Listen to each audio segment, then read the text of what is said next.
Ako si Fernando Visales Jr. Gumagamit ako ng hybrid. Yung hybrid, 40 kilos siya, 150. Then, yung inbreed naman, 40 kilos niya nagre-range ng 1.2 to 1.5 per 40 kilos.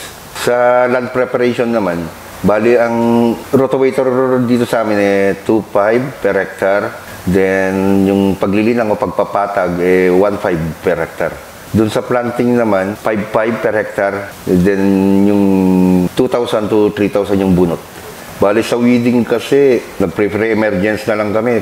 Ginagawa na lang namin water management na lang para medyo tipid sa gamot na pangdamo.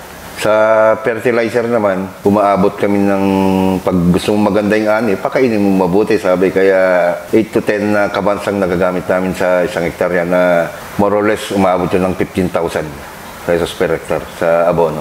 Sa insecticide naman, gumagamit kami pag may nakikita lang naman kaming nakikitang mga insekto sa palayan. Pero pag wala na, hindi na kami gumagamit ng insecticide. Sa harvest naman, ang lakaran dito ngayon sa amin 9 to 10 kabans sa harvester. Yung per 100. 9 kabans per 100.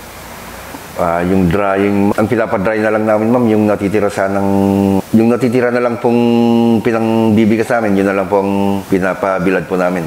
Ang transport costs naman dito sa amin, from sa bukid hanggang sa sasakyan ng traders, 15 pesos per kaban. Yung natitira na po, sinasakyan na lang namin po sa hand tractor, pauwi sa bahay para doon na ibilad kung ano naman po yung matira. Meron pa po yung, siyempre, kailangan po natin medyo pakainin at painumin yung mga kasama natin sa bukid. Yun lang naman po ibang nagagastos sa pag-aani. Ang source of fund ko talaga, siyempre, hindi natin maiwasan mag-loan kasi sa taas ba naman ng input sa pagpaparme, kailangan din natin mag-loan para sa pambili ng inputs natin sa farm. Na pag yung may isang hektarya po ako na hybrid na nakaani ako ng 140 kabans per hectare. Yung inbreed naman, 100 to 120 per hectare ang naani ko. Bali sa natitira lang ang nabebenta ko kasi sa ani ko halos 95% lang yung 5% na natitira. Yun yung natitirang pangmiling na lang na ginagawa ng pangbigas na stock po namin. Bali nag-range po ngayon ng 23 to 24 po yung price ng palay. Mas prepare ko po yung sariwa, yung wet ay fresh po kasi pag i-dry pa po natin, madami pa pong gastos na mangyayari. Lalo na kulang naman kami sa pasilidad na pag-iimbakan at pagbibilaran ng palay. Mga 95% po nung na-produce ko na bebenta sa traders. Yun nga, kung ganito sana palagi na yung presyo ng palay natin mataas, talagang lahat pa po ng magsasaka ngayon talagang malaki yung kita ngayon. Ang natatanggap po namin sa naasisan sa gobyerno, isa yung binhe. At least kung may naibibigay na ibang binhe, konti na lang yung mabibili mo na binhe na para dun sa gagamitin mo sa palay mo. Kasi meron ng binigay na parang katulong binhe na ipupunla ng gobyerno. At saka yung abono na binibigay nila, hindi naman nakakasapat pero malaking tulong na yon kasi mababawasan na yung bang pangbibili mo na abono.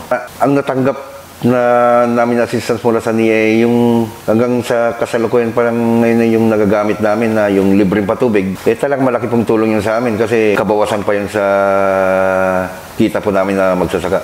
Sa aking palagay, talagang hindi natin kakayanin. Para sa aming magsasaka to, sabi ko lang yung totoo, hindi po namin kakayanin yung pag bumagsak sa 20 pesos per kilos yung bigas. Sa mahal ba naman ng inputs ng pagsasaka, cost of labor.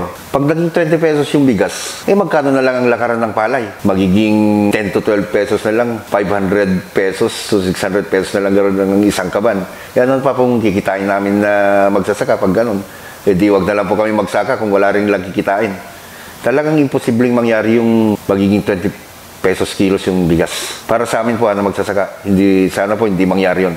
Nagpapasalamat ako sa NIA dahil sa mga iba't ibang proyekto na ginagawa niyo para sa mga magsasaka, katulad ng inaalalayan yung mga ibang kooperatiba na makakuha ng iba't ibang kagamitan para sa pagsasaka, katulad ng mga traktor at mga harvester na malaking tulong para sa amin na magsasaka. At saka sana yung programa ng NIA na libreng patubig, sana magtuloy-tuloy na para siya pang kabawasan naman para sa aming mga magsasaka.